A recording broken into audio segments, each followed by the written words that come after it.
सन्माननीय विचारमंचाच्या समोरील आपण सर्व सन्माननीय परिवर्तनाच्या लढ्यात ज्या ज्या महामानवांनी योगदान दिलं त्या सर्व महामानवांना महानायिकांना विनम्र अभिवादन करत शिवसेनेचा हा वटवृक्ष ज्यांनी जगवला वाढवला घडवला त्या वंदनीय बाळासाहेबांना अभिवादन करत मंचावर उपस्थित आम्हा सगळ्यांचे मार्गदर्शक आदरणीय राऊत साहेब, मंचावर उपस्थित संपर्क प्रमुख सचिन भाऊ आहिर, आदित्यजी शिरोडकर, कुचितजी, आमचे ज्येष्ठ नेते शशिकांत सुतार साहेब, पृथ्वीराज सुतारजी आणि सगळे मान्यवर पदाधिकारी, मागे आता वाजणारं जरा थांबवलं तर फार बरं होईल.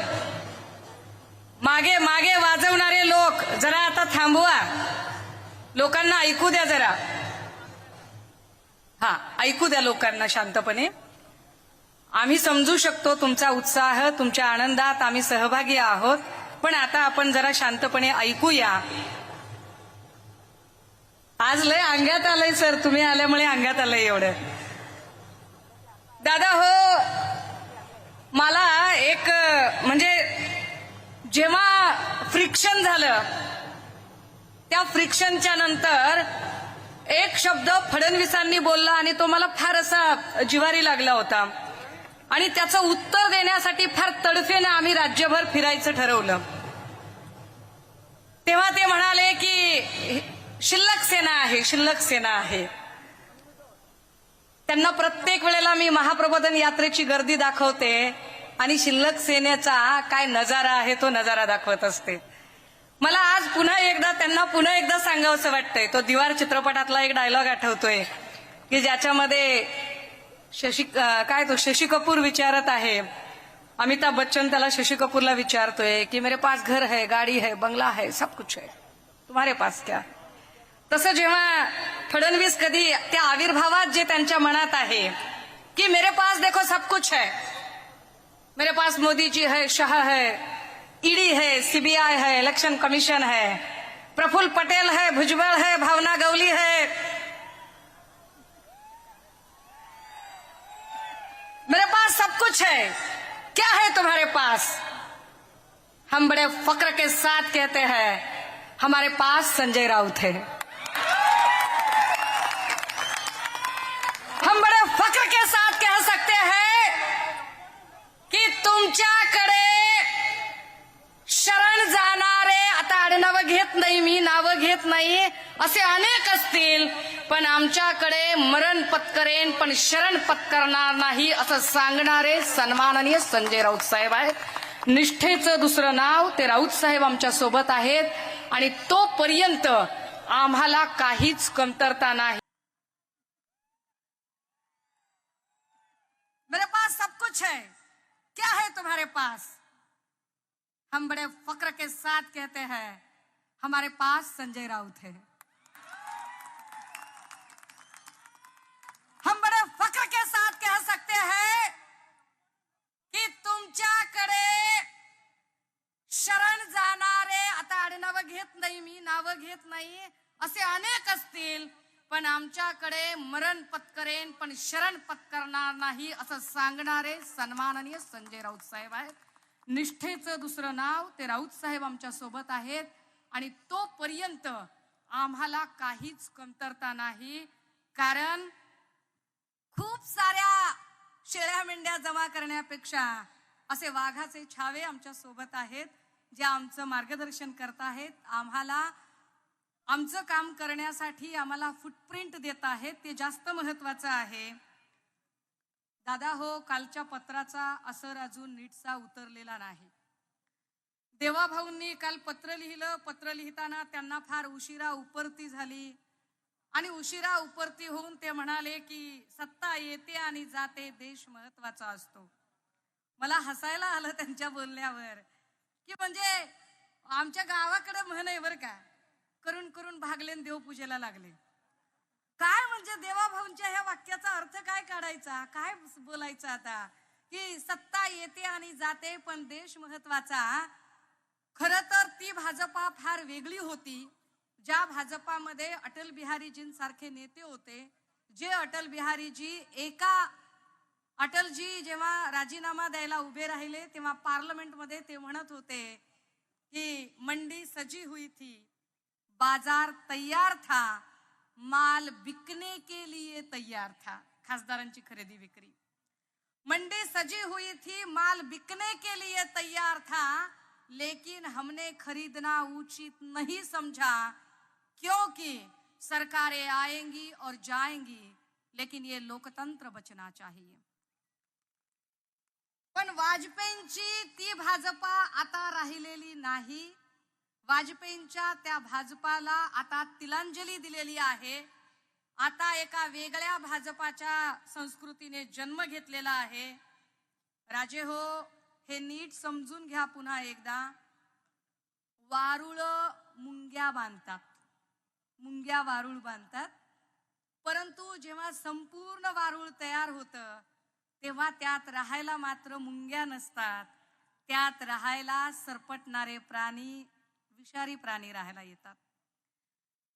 भाजप आणि RSSच्या असंख्य मुंग्यांनी भाजपच्या सत्तेचं वारुळ बांधलं.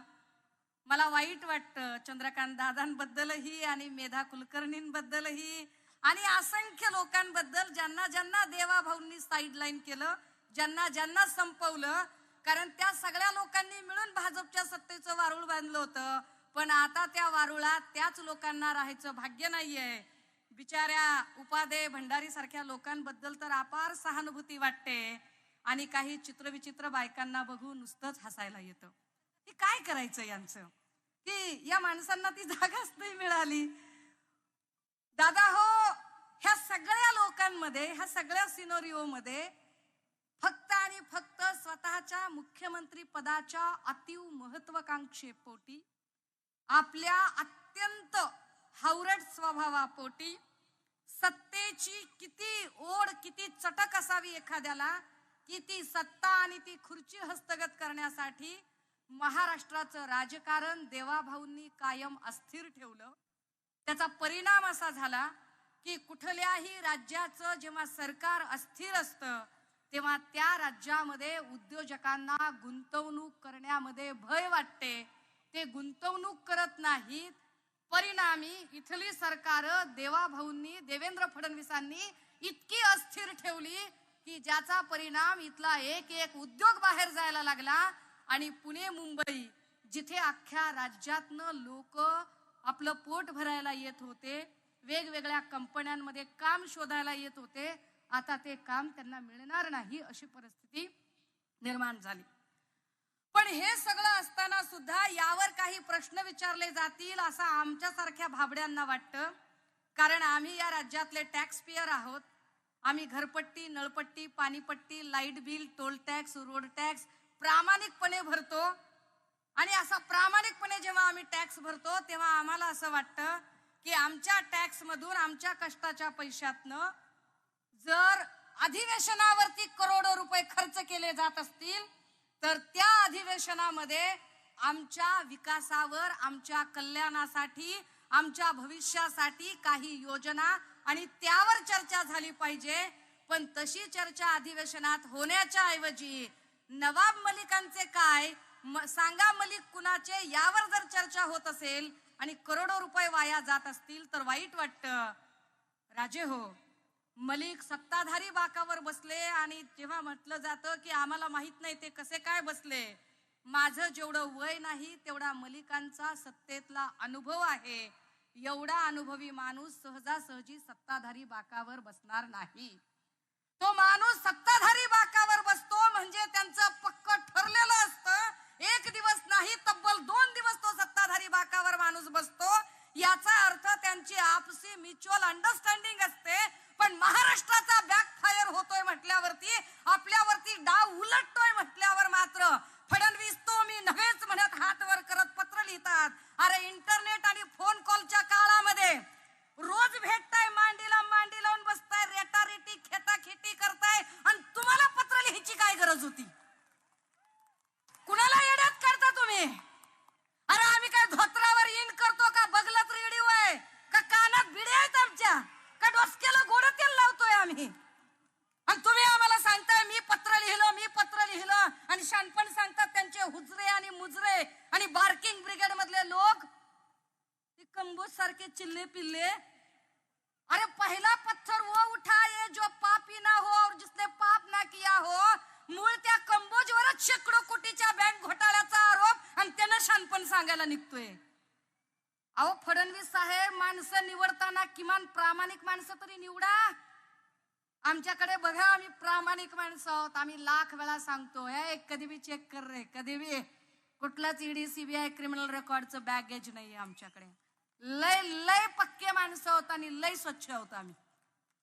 पण ह्या सगळ्यांमध्ये जाणीवपूर्वक मलिकांचा विषय जाणीवपूर्वक 2 दिवस चर्चेला आणला जातो. कारण पहिल्या 2 दिवसात आम्हाला अपेक्षित असतं मराठा ओबीसी आरक्षणावर चर्चा व्हायला हवी. आम्हाला अपेक्षित असतं अवकाळी आणि गारपीट आणि त्यामुळे त्रस्त झालेल्या शेतकऱ्यांवर चर्चा व्हायला हवी. आम्हाला अपेक्षित असतं बेरोजगारी आणि कंत्राट भरतीवर चर्चा व्हायला हवी. आम्हाला अपेक्षित असतं टीईटी घोटाळ्यातल्या तुकाराम सुपेकडे अजून जर पैसे निघत असतील तर टीईटी घोटाळ्याचं काय केलं, तुकाराम सुपेचं काय झालं, अब्दुल सत्तारांची चौकशी कधी करणार आहात, याच्यातल्या चौकशी करणाऱ्या अधिकारी ज्या होत्या नौटके, भाग्यश्री नौटके, मी कदाचित नाव विसरत असेल, या नौटकेंना नंतर साइड पोस्ट का दिली गेली. जे जे लोक तपास अधिकारी म्हणून काम करत होते त्या प्रत्येक तपास अधिकाऱ्याला टीईटी प्रकरणातनं साइड पोस्ट करत का बाजूला केलं गेलं, यावर फडणवीस चकार शब्द बोलत नाहीत. ललित पाटील प्रकरणात पहिल्या दिवशी जी नावं घेतली होती त्याच्यावर आजही ठाम आहे मी की ललित पाटील प्रकरणामध्ये होय, मी म्हटलं होतं डॉक्टर मरसाळे, डॉक्टर देवकते यांच्यावर कारवाई झाली पाहिजे. पण देवकतेंचं स्टेटमेंट नजरेआड करता येत नाही. देवकतेंनी स्पष्ट भाषेत सांगितलं, मैं नाम मात्र हूं. आपल्याच माध्यमातून ऐकलो मी, मीडियाच्या माध्यमातून, की देवकतेंनी स्पष्टपणे सांगितलं मला बळीचा बकरा केलं जातंय. वर एक मोठा नेक्सस आहे. फडणवीस साहेब, तो नेक्सस कधी बाहेर येणार आहे ते सांगा. कारण तुम्ही ससून मधल्या लोकांवरती कारवाई करताय. ससून मध्ये आता फक्त संजीव ठाकूर, चौकशी अहवालात संजीव ठाकूर दोषी आहेत हे पक्क झालंय. अजूनही संजीव ठाकूरची अटक का केली नाही. आणि हो, संजीव ठाकूर म्हणजे शेवटची कडी अजिबात नाही. त्याच्या पुढचं काय ते बोला. कारण ससून मधलं जे काही आहे ते ललित पाटील ससून मध्ये आल्यानंतरचा एपिसोड आहे. मुळात ललित पाटीलला ज्या गुन्ह्यासाठी अटक झाली तो एमडी ड्रगचं प्रोडक्शन, त्याचं डिस्ट्रीब्युशन, त्याच्या एजन्सी, त्याचे एजंट, या सगळ्यांशी संबंधित असणारा नेक्सस कधी बाहेर निघणार आहे, यावर देवेंद्र फडणवीसांनी चर्चा करणं अपेक्षित आहे, उत्तर देणं अपेक्षित आहे. माझ्याकडे बोलण्यासारखे असंख्य मुद्दे आहेत, पण तुमच्यासारखीच मी सन्माननीय राऊत साहेबांना ऐकण्यासाठी उत्सुक आहे. ललित पाटील प्रकरणात मला आनंद आणि अभिमान आहे की सन्माननीय राऊत साहेब असतील किंवा माझे पक्षप्रमुख असतील, सगळ्यांनीच वेळोवेळी मला धीर देत, मार्गदर्शन करत मला हा मुद्दा उचलण्यासाठी जे आवश्यक ते सगळं प्रोत्साहन दिलं. मी या सगळ्यांची आभारी आहे. आजच्या दिवशी राऊत साहेबांच्या समोर ही एवढीच भूमिका मांडते. कुणाच्याही भावना दुखावण्याचा अजिबात हेतू नाही, पण तरी सुद्धा माझ्या बोलण्यामुळे कुणालाही वाईट वाटलं असेल, राग आला असेल, उपमर्द झाला असेल, चुकून माकून भावना दुखावल्या गेल्या असतील, तर अशा सगळ्यांची यापैकी एकाचीही माफी मागणार नाही. माझ्या मतावर ठाम आहे, थांबते, रजा घेते. जय हिंद, जय महाराष्ट्र. लोकशाही मराठी ऐका, पहा, जागरूक रहा.